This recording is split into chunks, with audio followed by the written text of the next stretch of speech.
제목이 삶의 방향을 결정하는 기도라고 하는 제목으로 이렇게 하나님 말씀을 좀 전하려고 합니다. 아까 제가 이렇게 네팔의 교회들을 이렇게 얘기했는데, 서정수 목사님께서 한 13년 전에 가셔가지고 시각장애인 사역과 함께 교회를 한 57개 정도를 그렇게 해서 현지 목회자를 지원해서 세우게 됐고, 한 10몇 개 정도의 교회가 지금 건축이 되어 있는데, 그 모든 과정에는 성도들의 정말 눈물과 땀과 정말 헌신의 기도가 있었던 것 같아요. 기도라고 하는 것은 정말 불가능을 가능케 하고, 기도라고 하는 것은 우리의 삶의 방향을 결정하는 굉장히 중요한 하나님의 도구요, 우리 그리스도인들에게 주신 축복이다라고 하는 것을 우리는 알 수가 있습니다. 오늘 본문에서 특별히 우리는 이 사실을 조금 더 구체적으로 알 수 있어요.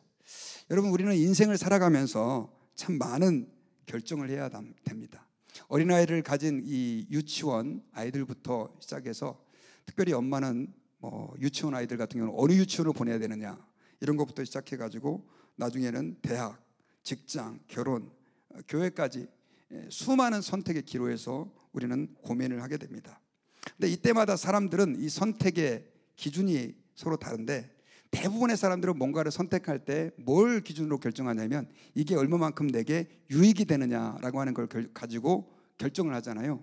그런데 여러분, 예수 믿는 사람들은 이런 선택의 기로에서 이게 내게 얼마나 유익이 되느냐라고 하는 것보다는 이게 얼마만큼 하나님의 영광이 되느냐라고 하는 것을 기준으로 우리 예수님을 믿는 사람들은 선택을 하게 돼요.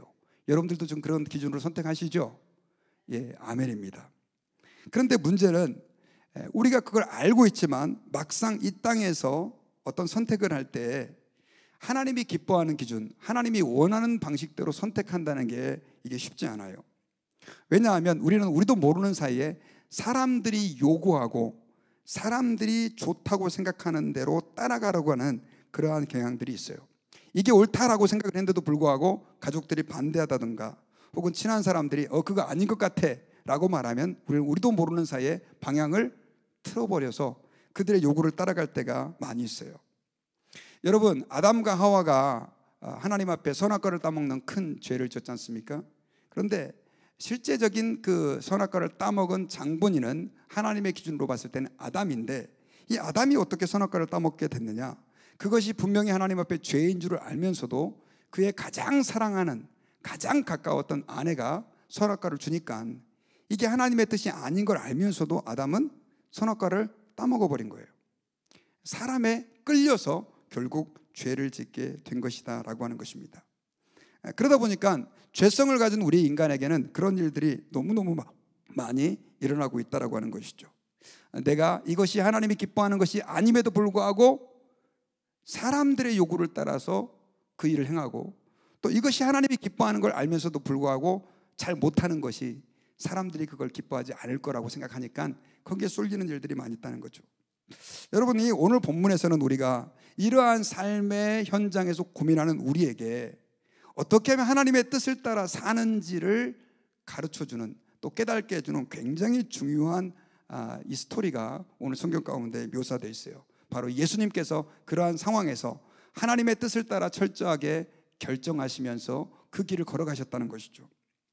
여러분, 기억하고 계시는지 모르겠지만 예수님께서는 가버나움에서 이제 지난주가 아니죠, 한 3주 전에 말씀을 전했는데, 회당에 들어가가지고 제일 먼저 사역을 시작했습니다. 설교를 하셨을 때 사람들은 그 예수님의 설교를 듣고 너무 깜짝 놀랐죠. 기존의 서기관들의 가르침과 예수님의 설교는 완전히 달랐습니다.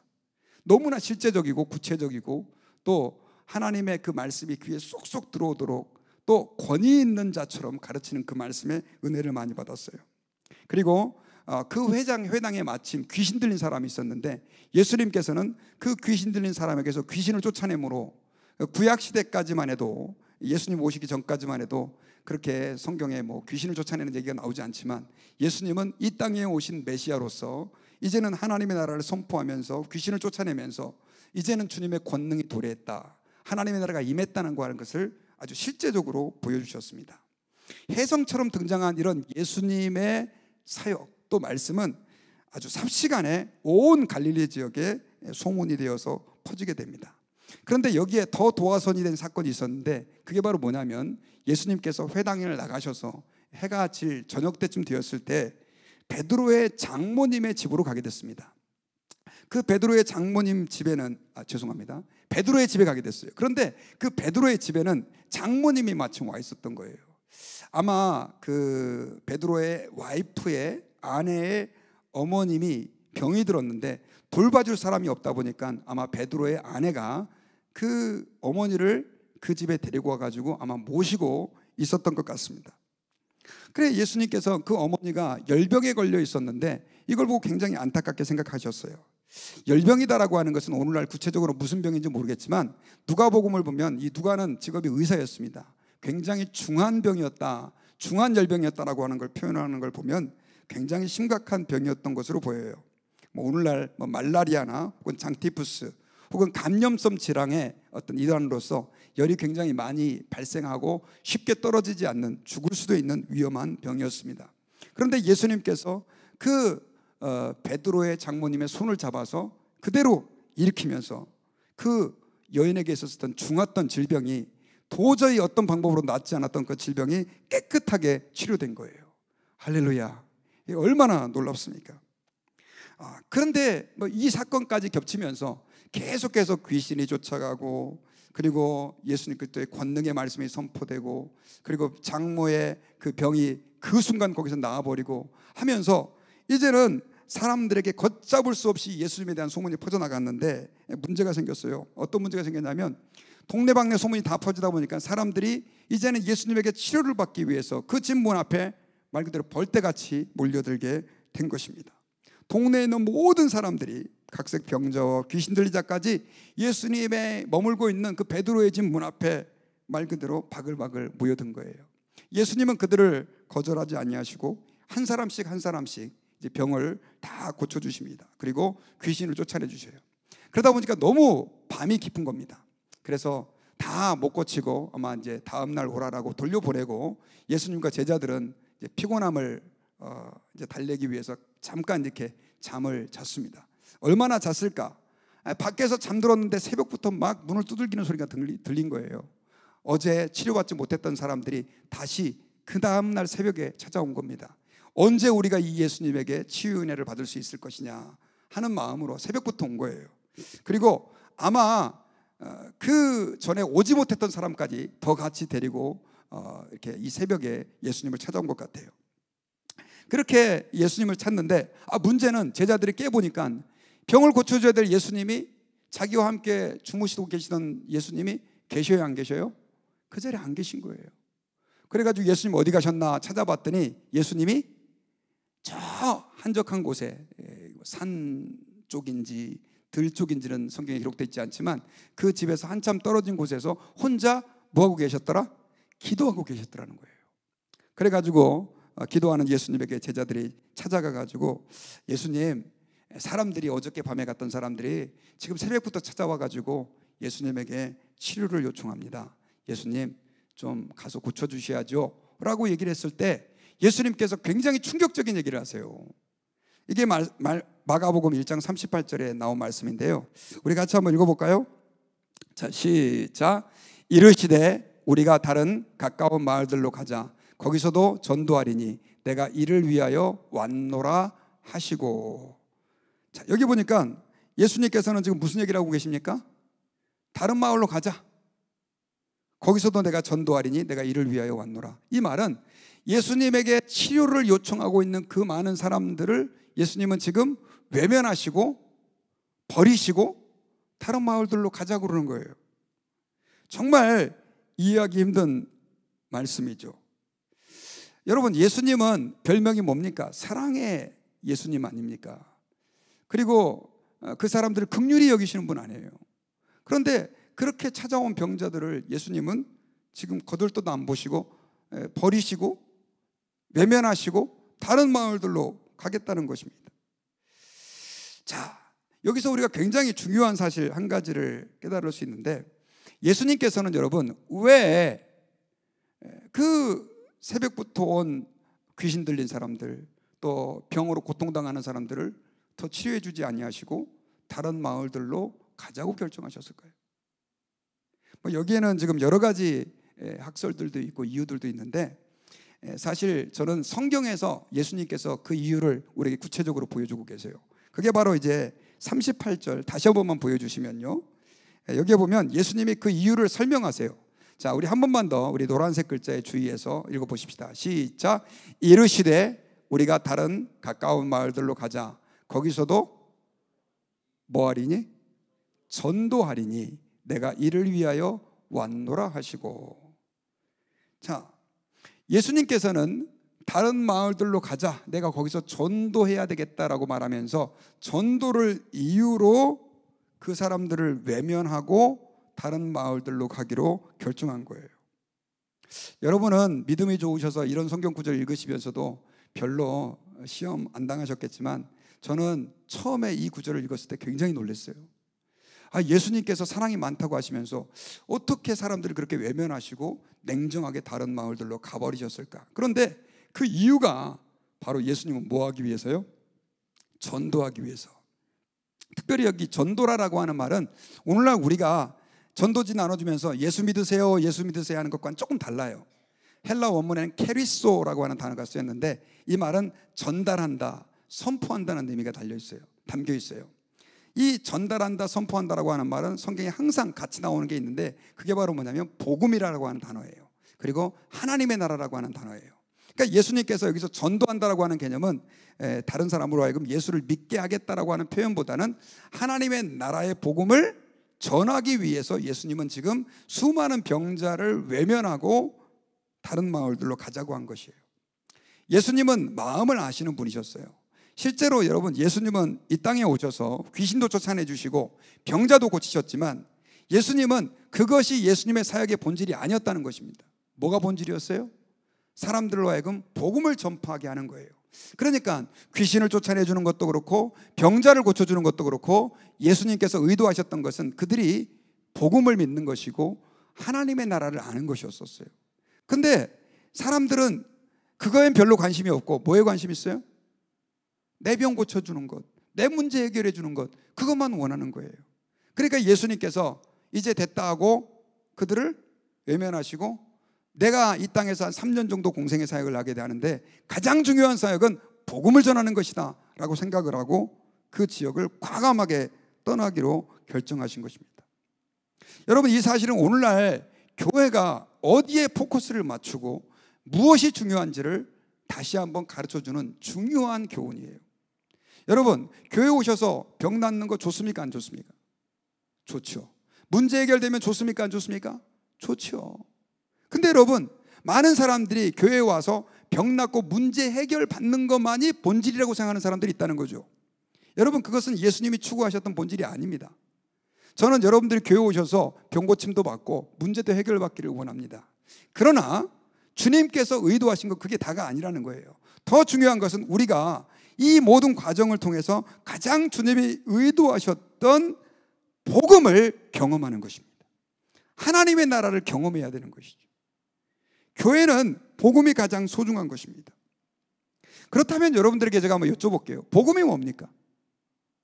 어린애들은 복음이 뭐냐 그러면 볶음밥이요, 뭐 이렇게 얘기하는 사람들도 있어요. 복음이다라고 하는 것은 우리가 교회에서 늘 쓰는 말이지만 가장 중요한 우리의 신앙생활의 기초, 파운데이션과 같은 것인데, 이것은 바로 예수 그리스도를 믿는 자들은 죄사함을 받고 구원받고 하나님의 자녀가 된다라고 하는 이 소식, 이게 바로 뭐냐? 복음입니다. 우리는 교회에서 너무 많이 들어가지고 이 복음이 얼마나 귀한지를 잊어버리고 사는 사람들이 많아요. 여러분, 교회는 복음에 의해서 생겨났고 복음을 위하여 존재해야 하는 것이 교회입니다. 예수님께서 그래서 사람들에게 있어서 가장 절실한 것은 사실 병고침을 받는 것이고 귀신 들린 사람들은 귀신에서 해방되는 것인데, 주님은 그것보다 더 본질적인 복음을 전하기 위해서 그들을 외면하고 다른 마을들로 가기로 결정하신 거예요. 여러분, 그런 관점에서 저는 여러분들에게 한번 여쭤보겠습니다. 여러분들에게 있어서의 신앙생활의 목적은 무엇인가요? 여러분들의 신앙생활의 궁극적인 목적이 복음이신가요? 아니면 그냥 내 문제를 해결받고 그것으로 하나님의 위로를 경험하는 것입니까? 여러분, 우리 신앙생활의 목적은 복음이 되어야 됩니다. 혹시 이 가운데 아직도 내가 죄사함 받은 확신이 없고 내가 하나님의 아들, 딸이 되었다라고 하는 확신이 없고, 오늘 밤 주님이 나를 부르면 내가 천국 갈 건가 말 건가 헷갈리시는 분들 계시다고 한다면 다시 한번 그 복음의 진수를 경험하고 확인하고 발견할 수 있기를 부탁드립니다. 교회 와서 여러분들 축복 많이 받아도 예수님의 복음을 잘 모르면요, 그 신앙생활 잘못하는 거예요.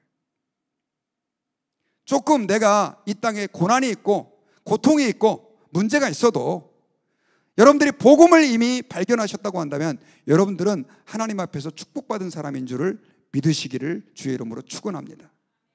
예수님을 믿는 그 기쁨, 예수님을 믿고 하나님의 자녀가 되는 그 축복을 우리 하나님의 사람들은 가장 우리 인간이 경험할 수 있는 소중한 축복이고 가치 있는 것이다 라고 하는 것을 우리가 기억해야 됩니다. 그러므로 여러분, 교회가 해야 될 제일 중요한 일은 결국 복음을 전하는 것입니다. 여러분, 우리가 사실 우리 교회도 뭐 이렇게 여건이 말 그대로 이렇게 좋은 교회는 아닌데, 그럼에도 불구하고 선교를 위해서 기도하고 또 우리 이웃을 위해서 복음을 전하려고 하는 이유가 무엇입니까? 교회 숫자를 늘려가지고 큰 교회 만들려고 그러는 게 아니라 교회의 가장 중요한 사명이 예수님께서 말씀하셨던 것처럼 너희는 가서 모든 족속으로 제자를 삼아 아버지와 아들과 성령의 이름으로 세례를 주고 내가 너에게 분부한 모든 것을 가르쳐 지키게 하라라고 하는 그 약속의 말씀 때문이에요. 복음을 증거하기 위해서, 복음을 증거하는 사명을 감당하기 위해서 교회가 존재한다라고 하는 것입니다. 그러므로 여러분, 복음을 전하지 않는 교회는 교회라고 할 수 있어요, 없어요? 없는 거죠. 여러분들은 어떻게 생각하십니까? 예수님이 왜 승천하시면서 곧 온다고 말씀하시면서 아직까지 안 오실까요? 그 이유는 아직도 구원받아야 될 사람들이 너무 많기 때문에 그런 거예요. 복음이 전해지지 않은 곳이 아직도 너무 많기 때문에 그런 거예요. 미국은 뭐 한 70%가 교회를 다니고 예수 모르는 사람들이 없는데요, 이렇게 말씀할지 모르겠지만 아직도 세상에는 아까 제가 네팔도 얘기했지만 너무나 예수 그리스도의 복음을 듣지 못한 사람들이 많습니다. 여러분, 주님께서는 아직도 그들이 복음을 더 들어야 되기 때문에 이 땅에 재림하시는 것을 계속 늦추고 계심을 여러분들이 믿고 하나님 아버지 앞에서 나의 남은 생에 복음을 위하여 살 수 있도록 도와주십시오라고 기도하는 저와 여러분들이 되실 수 있기를 주의 이름으로 축원합니다. 자, 그런데 문제는 이런 거룩한 사명인 복음 전파가 쉽지 않다는 것입니다. 왜냐하면 거기에는 사탄의 엄청난 방해도 있을 뿐 아니라 또한 많은 사람들이 나도 모르는 사이에 우리 인간은 어떤 습성을 가지고 있냐면 복음을 위해서 살기보다는 내 욕망과 내 안위를 위해서 살고자 하는 그런 마음들을 가지고 있어요. 복음을 위해서 살겠다고 한 목회자도 선교사도 정신 안 차리면요, 그 사역이 나의 안위와 나의 행복을 위한 하나의 도구가 되어버릴 수 있다는 거죠. 왜냐? 우리 인간은 부패했기 때문에 그런 거예요. 굉장히 이기적인 존재입니다. 어떻게 우리가 그러면 하나님의 뜻을 따라 살 수 있을까요? 그리고 나의 모든 삶에서 꼭 목회자가 아니고 선교사가 아니라 할지라도 내 직업, 내 삶의 현장에서 복음을 위한 삶을 살 수 있을까요? 이게 쉽지 않아요. 그게 바로 그걸 가능하게 만드는 것은 기도입니다. 여러분, 오늘 본문에서 자, 예수님께서 그 사람들의 요구, 만약에 여러분들이 그 자리에 있었던 예수님이었다, 그러면 여러분들은 그 치료해달라고 요구하는 사람들의 요구를 뿌리칠 수 있으셨을까요? 어떠세요? 저는 뿌리칠 수 있었습니다 하고 한 분들 손 들어보세요. 저는 못했을 것 같아요. 저는 그래요? 빨리 가야죠 해가지고 또 뭐 그런 능력이 있으시면 참 있으면 좋겠지만 가가지고 아유 이렇게 고쳐주고 막 그런 능력이 있다면 그렇게 하는 게 우리가 생각하는 당연한 수순이잖아요. 근데 예수님은 이걸 딱 잘라가지고 매정하다시피 복음을 위해서 자신의 사역의 방향을 틀어서 그 길을 꼿꼿하게 걸어가십니다. 아마 여러분 뒤에서 병자들, 귀신 들린 사람이 예수님을 엄청 욕했을 거예요. 저러고도 메시아냐, 저러고도 무슨 하나님의 사람이라는 사람이 왜 저 모양이야? 아마 욕을 엄청 했을 거예요. 왜냐하면 어제 치료 못 받고 새벽부터 와가지고 기다리고 있는데 예수님은 나 몰라라 하고 그냥 가버리니까. 그렇겠어요, 안 그렇겠어요? 그런데 여러분, 그럼에도 불구하고 복음을 향해 가게 만들었던 힘은 뭐냐? 바로 예수 그리스도의 기도에 있었어요. 자, 예수님은 기도하는 분이셨습니다. 마가복음 1장 35절 우리 같이 한번 읽어볼까요? 자, 시작. 새벽 아직도 밝기 전에 예수께서 일어나다가 한적한 곳으로 가사 거기서 기도하시더니. 자, 예수님은 굉장히 피곤하셨어요. 제자들을 뽑으시고 회당에서 가르치시고 또 사람들의 병을 고쳐주시고 하시면서 더더군다나 밤늦게까지 그렇게 하셨으니 얼마나 피곤하셨겠습니까? 그럼에도 불구하고 예수님은 어떻게 하셨어요? 새벽에 일찍 일어나셨어요. 그래서 뭘 하셨다? 기도하셨다. 여러분, 예수님은 기도가 필요한 분이에요? 필요하지 않은 분이세요? 필요하지 않은 분이에요. 하나님의 아들이에요. 그리고 신적 권능이 있으신 분이에요. 그럼에도 불구하고 예수님이 기도하셨던 이유는 뭐냐? 바로 하나님 아버지와 교통하시면서 하나님과 교제하시는 거예요. 그 교제하시는 가운데 예수님은 그 사람들에게 계속해서 병을 고쳐주는 것이 아버지의 뜻이 아니라는 것을 확신한 겁니다. 아, 이건 아버지께서 원하시는 게 아니구나 하고 예수님은 그들을 제쳐두고 복음을 위한 길을 걸어가기로 결정하셨던 거예요. 그 예수 그리스도의 결정의 가장 중요한 동기가 뭐였습니까? 기도였던 거죠. 기도. 여러분, 우리가 교회에서 하나님 뜻대로 이렇게 살아야 됩니다. 하나님 말씀대로 이렇게 사는 것이 하나님이 기뻐하는 것입니다. 알아도 잘 못 살게 되는 이유는 뭐냐면요, 우리 주변에는 가족들을 포함해서 사람들이 하나님의 뜻이 아닌 우리를 세상적으로 살게끔 끌어당기는 것들이 너무 많아요. 쉽지 않습니다. 근데 그러한 혼란스러운 세상에서 어떻게 우리가 하나님의 뜻을 따라 살 수 있느냐? 그것은 하나님과의 깊은 교제에 있는 거예요. 그게 바로 뭐냐? 기도다라고 하는 거죠. 그래서 저는 이렇게 여러분들께 말씀드리고 싶습니다. 한번 따라해 봅시다. 기도하는 사람만이. 좀 크게 한번 따라해 봅시다. 크게 따라하면 치매도 예방되고 또 하나님도 우리의 목소리를 좀 듣고 싶어 하세요. 기도하는 사람만이 하나님의 뜻을 알 수 있습니다. 기도하는 사람만이. 기도하지 않으면 우리는 하나님의 뜻을 알 수 없어요. 우리는 사람들의 요구를 따라 세상 사람들이 좋다고 하는 것을 따라갈 수밖에 없는 약한 육신을 가지고 있다는 것입니다. 그래서 예수님께서는 본인 스스로 기도하셨고 제자들에게 계속해서 기도하라고 말씀을 하셨던 것입니다. 여러분, 위대한 믿음의 사람 가운데 혹시 기도하지 않았던 사람이 있나요? 없어요. 여러분, 그 믿음의 행동은 기도에서 나오는 거예요. 그래서 여러분, 우리는 기도의 크기 이상으로 큰 사람이 될 수 없고 기도의 깊이 이상으로 깊은 영적인 하나님의 사람이 될 수 없습니다. 오늘날 왜 교회가 이렇게 약해져 버렸느냐? 저는 그것은 우리의 기도의 능력을 상실한 데 있다고 믿습니다. 교회는 나와요. 예배는 드려요. 기도는 안 해요. 내 뜻대로 살아요. 여러분, 우리 예수님 믿는 사람들에게 있어서의 복음이다라고 하는 건 뭐냐면 우리가 나 예수 믿고 천당 갈 티켓 얻었어, 이게 아니에요. 복음이다라고 하는 건 뭐냐면 예수 그리스도를 믿고 하나님의 자녀가 되었을 뿐 아니라 이제는 이 땅에서 하나님의 뜻을 실현해내는 거예요. 주기도문에서 우리가 뭐라고 기도합니까? 아버지여, 뜻이 하늘에서 이룬 것처럼 땅에서도 이루어지게 해달라고 우리는 기도하고 있잖아요. 어떻게 그게 이루어지느냐? 기도밖에 없다는 것을 기억하시기를 바랍니다. 우리는 수많은 선택을 해야 합니다. 우리는 수많은 기로에서 갈등하고 방황합니다. 그러나 기도하는 사람은 그 모든 과정에서 하나님이 무엇을 원하시는지를 분별할 수 있는 분별력을 얻게 될 것입니다. 오늘 본문에서 예수님께서 우리에게 가르쳐 주시는 것이 바로 그것입니다. 자, 그런데 이 예수님의 기도에는요 중요한 두 가지의 원리가 있었어요. 목사님, 저는 그거 알아요. 제가 교회에서 기도하라는 소리 지금 수십 년 동안 들었는데 기도 잘 안 돼요. 혹시 여러분들 가운데 목사님, 저는 기도가 너무 잘 돼요, 기도하는 거는 제 전문입니다, 기도 정말 쉬워요 하는 분 있으면 손 들어 보실래요? 겸손하셔서 손을 안 드신 것입니까? 아니면 진짜로 저는 어렵습니까? 어렵죠, 여러분. 저에게 묻는다고 한다면 저 어려워요, 기도하는 게. 왜 어렵느냐? 기도는 영적인 전쟁이에요. 하나님의 뜻을 알아가는, 하나님의 뜻이 기도를 통하여 실현되는 도구이기 때문에 마귀는 우리로 하여금 기도하지 못하게 만들어요. 근데 여러분, 예수님도 마찬가지였을 거예요. 너무 분주하고 바빴잖아요. 어떻게 그게 가능했느냐? 예수님은요, 기도할 때 있어서 두 가지의 중요한 원리를 지키셨어요.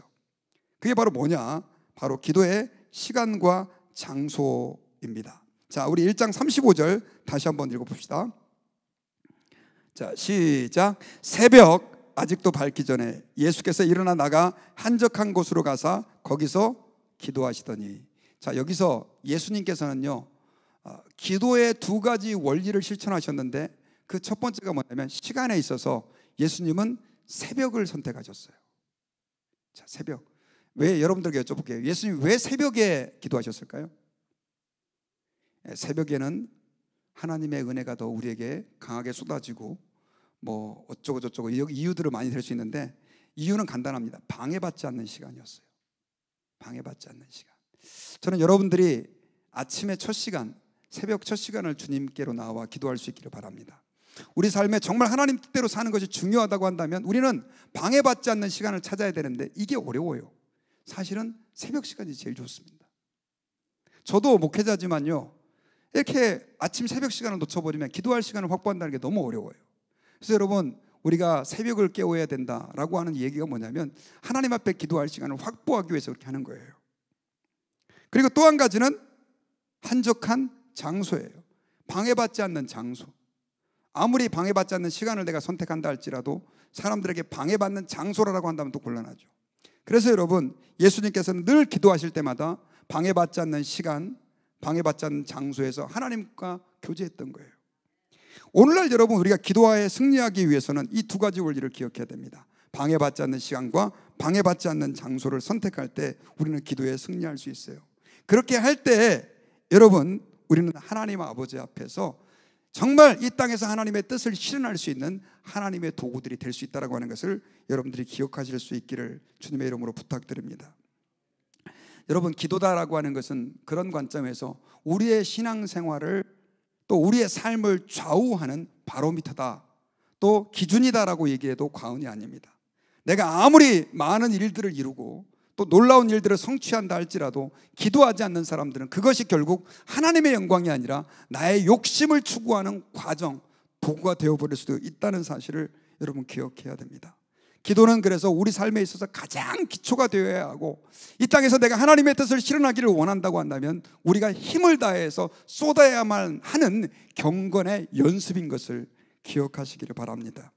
아까 제가 네팔 얘기를 했잖아요.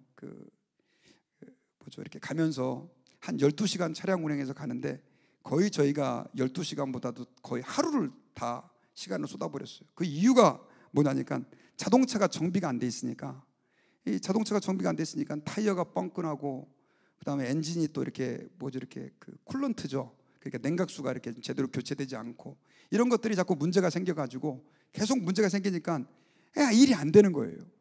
자동차가 정비가 잘 안 돼 있으면 여러분요, 아무리 내가 좋은 일에 그 자동차를 쓰려고 해도 안 되는 거예요. 우리에게 있어서 기도다라고 하는 것은 그와 같은 것입니다. 하나님 앞에서 내가 아무리 많은 일들을 하고 열심히 한다 할지라도 기도하지 않는 사람은 마치 정비되지 않는 자동차처럼 하나님 앞에서 그 사명을 감당할 수 없게 되는 거예요. 그러므로 여러분, 하나님 앞에서 기도에 승리하시는 주의 백성들이 되실 수 있기를 바랍니다. 우리 삶에 수많은 문제들이 있어요. 그러나 주님이 그 문제들은요, 이거 해결하고 끝이 아니라 오히려 기도하라고 우리에게 주신 하나님의 축복일 수도 있다는 사실을 여러분들이 기억하시고, 하나님 앞에서 문제가 있을 때마다 더 기도하시고, 그 기도를 통해서 문제만 해결받고 끝나는 것이 아니라 하나님의 뜻을 이루어갈 수 있는 하나님의 사람으로 성장하는 계기가 되실 수 있기를 주의 이름으로 축원합니다. 저는 이제 말씀의 결론을 맺겠습니다. 오늘 본문에서 예수님께서는요, 참 사람들이 이해하기 어려운 행동을 하십니다. 수많은 병자와 귀신 들린 사람들이 치료해달라고 아우성대고 있는데 그들을 떠나십니다. 외면하세요. 그 이유가 뭐냐? 복음 전도를 위해서. 신앙생활이라고 하는 것은 내 욕망의 충족이 아닙니다. 단지 문제를 해결하는 데 있다고 하는 것이 아니에요.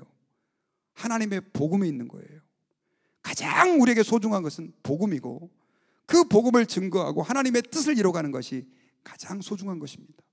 그러기 위해서는 우리가 어떻게 해야 되느냐? 기도해야 된다는 것을 기억하시고, 행여나 여러분들 기도의 무릎이 약해진 분들 계시다면 다시 한번 기도의 무릎을 꿇고 주님께 나아가시기를 바랍니다. 문제와 아픔, 고통, 탄식만 하지 말고 하나님 앞에 기도할 때 주님은 그 문제보다 더 놀랍고 큰 하나님의 역사들을 여러분들의 삶 가운데 펼쳐주시고 이루어주실 것으로 저는 확신합니다. 우리 교회가 저는 그런 관점에서 기도하는 교회, 또 우리 기도하는 가정, 기도하는 직장 되실 수 있기를 주의 이름으로 축원합니다. 기도하겠습니다. 하나님 아버지 감사합니다. 오늘 말씀을 통해서 우리가 하나님의 뜻을 따라 산다는 것이 얼마나 중요한지를 깨달았습니다. 그럼에도 불구하고 저희들은 너무나 연약합니다. 우리도 모르는 사이에 우리의 욕망을 충족하기 위해서 신앙생활하는 그런 삶으로 치우칠 때가 너무 많습니다. 주여, 저희로 하여금 기도하게 하여 주시고, 기도하는 가운데 주의 뜻을 발견하고 하나님이 기뻐하고 원하는 것이 무엇인지를 알아 그 뜻을 따라 사는 하나님의 백성들이 다 되게 해 주시옵소서. 기도의 시간과 장소를 구별할 수 있는 용기를 주시고, 그렇게 기도하는 가운데 주의 권능을 우리 모두가 체험케 하여 주시옵소서.